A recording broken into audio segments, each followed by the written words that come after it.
All right, studio with me, I have gentlemen who need very little introduction, but I will, however, go ahead and introduce them.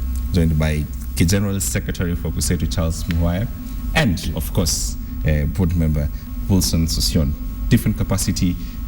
Gentlemen, why are you causing problems for Cotu? Honour Charles. Thank you, James. We are not causing problems to anybody. We are not causing problems to Cotu. Ours is our constitutional mandate that we have been empowered by the Constitution of Kenya 2010 to organize, to form, to join, to belong to a union of our choice. It is the workers' right in this country, courtesy of that Constitution, to form a federation like the one Pusetu is. And therefore, we are not out to punish anyone.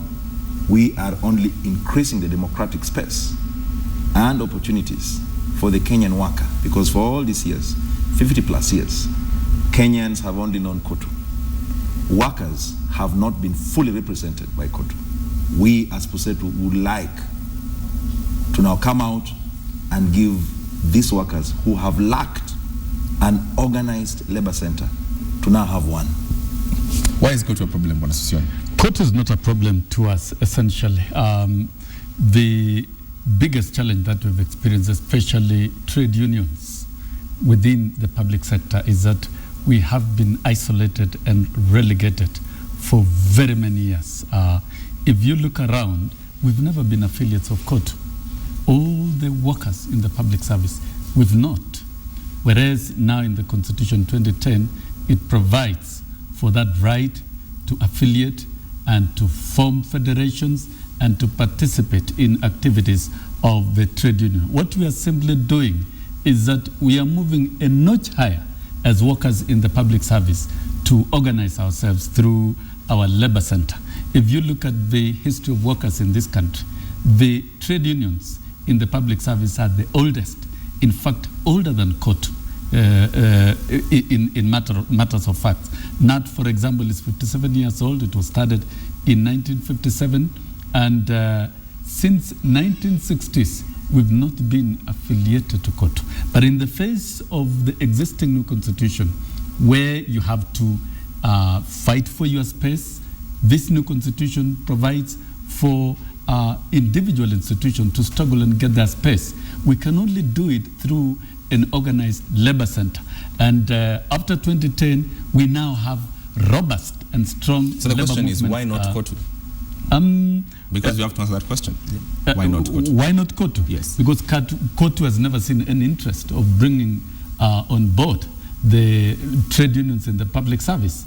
What Cotu has done best, and this brother Francis Atwoli should accept, through the monopoly of the National Labour Board, is to try to split and cause splinterism of the trade unions in the public service, which has not worked. So by any standards, we don't subscribe to the philosophies and thinking of Cotu. And so therefore, as like-minded labor movements in the public service, we have chosen to come together. And this is not a business of yesterday. We started 2010 and we were formally registered on 6th of November 2012. That is when we were granted our certificate, and we are moving progressively. Now we have a functional labor center with an office, with a bank account, with members who affiliate, and with the proper registration certificate. With all, we've met all the minimum requirements of any non-labor center. Hang on to this, Charles. You on May the 1st will probably be the one issuing, that address that, Cotu Secretary General Francis has been doing for many years, all right? But the question is, and one would charge, being a devil's advocate, are you being used by the government? Far from it. We are not being used by anybody, leave alone the government. When you look at the affiliate unions under Pusetu, they are on the forefront for actually coming out and fighting for the rights of their respective members. We have NAT, for example. Who doesn't know in this country? NAT is always out fighting for its members. And when it's doing that, whom is it fighting? It's fighting the government. In quotes. Universities Academic Staff Union always out. The other day, the university staff were on the streets. Whom were we pushing? We were actually pushing the government. And therefore, anybody to imagine, this is Cotu's dream, and they're allowed to dream, that we are being used by the government or we are a government project, is far from it. We cannot be a government project when it is the very us who are fighting the government all the time. Secondly, when you look at the process through which Pusetu was registered, you will realize that it was not a mere achievement. We had to go through the rigors of challenges, objections by the key stakeholders. We ended up going to court. It is the court that gave the orders of mandamus to the registrar of trade unions to register us. Were we a government project, we ought not have gone that route, right? So we are merely saying that we have come, it is our space that we are occupying, we have put up our house, and any child of a neighbor's home who feels that this new home is a warmer home and he wants to come and join this new family, he's most welcome. But for you who is losing your children, you should not blame the neighbor who has put up a house. Why are your children leaving you? It is because perhaps you do not know how to look after your own children. Okay, right. And the fact of the matter is that the Central Organization of Trade Union has never pushed any meaningful agenda for workers. Look at it, even the affiliates. We do not have we do not have records of any of the affiliates or the center itself pushing a fight the way we've done in the public service. Right. And the truth of the matter is, Cotu has been very good bedfellows with the government for many years. That's the truth. And you can take it to the bank. Yes, and I'd like to ask you, because the last time you were on strike, the longest strike you had the last time, I had a conversation with you, a discussion with you, and there's a problem between yourselves and the other union that represents secondary school teachers. You told me, and this channel on this said that, the other union was a creation of the government. How different is this from that other creation of the government? The other union was created by the president of the country at that time, in the middle of a strike. But for us, we have struggled. We came together, we had meetings, and we arrived at resolutions, we drafted a constitution, and we made an application. That is a difference. So this labor center espouses the spirit of the members and the affiliates. But what you're talking about, the other unions, they are actually a perfect creation of the government through the Central Organization of Trade Union, and it has not stopped. There are many more splintering groups, and that is not the right thing for labor movement in Kenya. It's not the right thing for Africa. There is need to ensure that workers are properly organized and the existing unions within the individual trades and sectors are strengthened. And like the situation that we have now, if we can dissect what goes on, even in the private sector, in the factories, in the workplaces, it's shocking that even workers can stay for 8 months without salaries, without earning salaries. Workers suffer different manner of molestation, yet we allege and claim to have a labor center. Since we started launching our campaign and marketing our existence, we have a host of other trade unions in the private sector requesting to join us. And we've said, yes, we are open. Workers are workers. Yes. We shall organize workers in the public service and even trade unions in the private sector because they are Kenyans and are serving the interest of the public. We will offer a perfect alternative. So really, we've come home to roost and we're in for real business and watch this space in the coming years. Since you're going to be the one who's delivering this speech on May the 1st, and the question that one would ask, why is it this? What is that one thing that this is very different? Well, what are you going to do different from what has happened before in this country? Cotu has. How is your own union and your own members going to benefit any different? Or is just another organization, to give, yourselves, power? Thank you, Smart. Indeed, for us as Pusetu, we want to do our things differently. Kenyans for a long, long time have known Labor Day to be a day that belongs to Cotu. to be a day that belongs to the Secretary General of Cotu. You're taking that away? We are not taking it away. First and foremost, we are telling the public, Cotu included, that we are on the stage. And the earlier they accepted competition, the legitimate existence of this new labor center, the better for the worker of this country. We want to partner with all stakeholders to work towards bettering the lot of workers in this country. Now, you asked the question, what is it that we intend to do, perhaps differently from what Cotu has been doing? There's a lot. First, on an elementary basis, you'll realize that Cotu has turned Labor Day celebrations into a political rally. They hardly address the issues that are affecting the Kenyan worker. Hardly. And yet, the Kenyan worker has suffered myriads and myriads of challenges in his or her place of work. We would like, as Pusetu, to go direct to the problem. Where is the problem? First, we would like to partner with the government of Kenya and other employers to see how best we can be able to sit down, share views, put on the table cogent, well-researched solution to the problems that are affecting these workers. Poor pay. People are hardly getting any food on their table. Corruption in this country is ensuring that these workers do not earn a living wage. For example, every Labor Day celebration, the government comes up and says, we have a minimum wage increase. Always, it's there. That pronouncement ends there. That minimum wage is never implemented. And yet Cotu sits there. It does not do any follow-up to ensure that whatever the government has promised to workers is indeed done. We would like to put that in the past. We would like to ensure that employers are warm, employers are comfortable to sit down with the representatives of their employees to come up with solutions that are helping these workers. And at the end of the day, we would like the economy of this country to grow. What is it that Pusetu can do? There are so many solutions that we think if we sat down with all the key stakeholders, we can be able to propose. Look at the current debate on the public wage bill. It has been made to look like a scarecrow, a leviathan, and yet it's not. The public wage bill is not big. The problem is somewhere else. The problem is wastage of public resources. The problem is that we have so many loopholes through which money is being lost.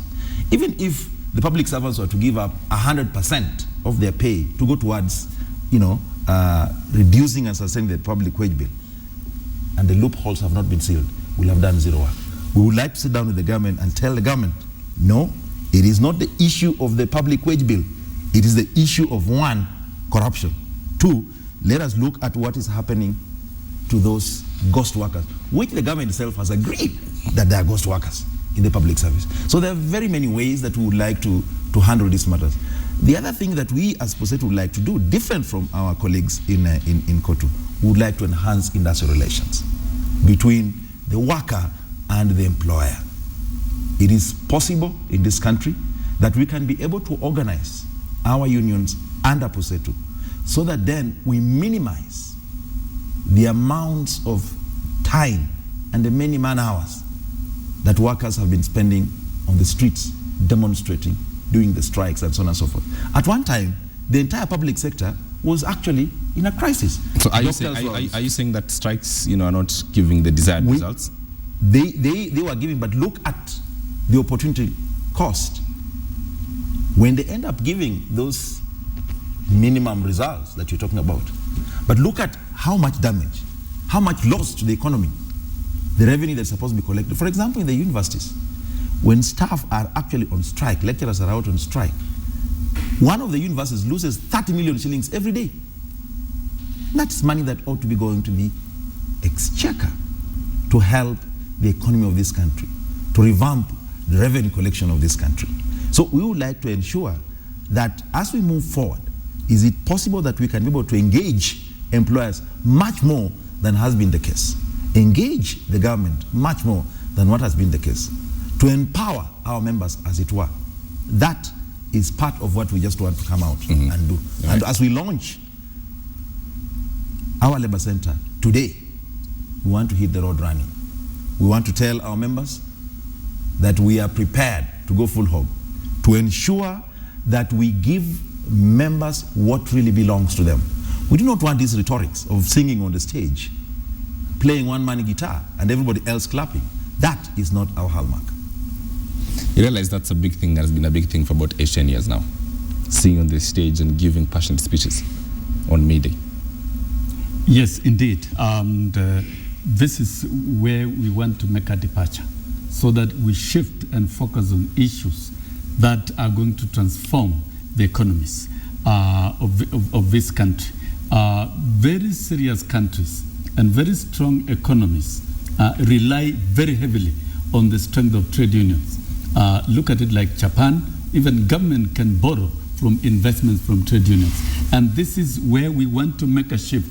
If really we want to make Vision 2030 a reality and push this country as a middle-income country, we must provide pragmatic economic solutions. And as a labor movement, we think we must come to the center stage and take full control. We can't allow the labor movement to be a one-man show, a one-man guitar, one person running everything, deciding everything. We must get down to organized workers. As has been said by my General Secretary, strikes are very expensive. And this has affected the public sector for very many years because of poor engagements and poor involvement and poor organization. 1 hour of a strike in a serious economy leads to colossal losses. And am I hearing a change of attitude, a change of policy? Look at it here in Kenya. For the last 3 years, teachers have been on strike every year for close to 24 days. If you calculate in terms of losses in the economy, it's huge. And any reasonable trade union must strike to ensure that there are sound industrial relations and matters of workers are better addressed. And that is why we are coming up as a labor movement, so that we can clearly address the issues of our affiliate unions in the most effective without manner. going to strikes. Without going to strikes. So if it is avoided, the better. So it is a general shift and a general policy that Pusetu will not lead its members on strike? No. We will make sure that Pusetu works very effectively so that members' issues are effectively addressed by the respective employers to avoid strikes. Let me tell you, a reasonable union must try to avoid. A strike is a last resort in the chain of decisions in the trade union. Look at it, the way we have been coming out on strike has been at the point of the last resort. And this is what we must avoid. We must come to the center, organize ourselves, and engage the government and our employers in a more effective and strengthened manner through a labor center. Your response to yes, that? Indeed. For us, we're not saying as Pusetu that we will not lead our members on strike. No. The right to go on strike is enshrined in our constitution. But what we are saying as a new labor center is that we want to endeavor to engage employers and the government conclusively in matters that are affecting workers. By the time that we are deciding to go on strike, as my colleague has put it, it must then be that indeed we have engaged the employer to the very last end and there's no any other alternative. At that point, we'll go to the Constitution and actually invoke the power of the strike. But even if we go in that direction, we want to do it in a more constructive way, in a way that will ensure that we minimize on the losses that this economy and the government have suffered in the past. Indeed, strikes are very expensive. Very expensive. Final thoughts, Bwana Sossion. Would like to tell everybody out there that Pusetu is a union that is moving, and we have offices, we are properly registered, we have affiliates, and the how many members do you have? Right now we have close to 10 affiliates, as at yesterday.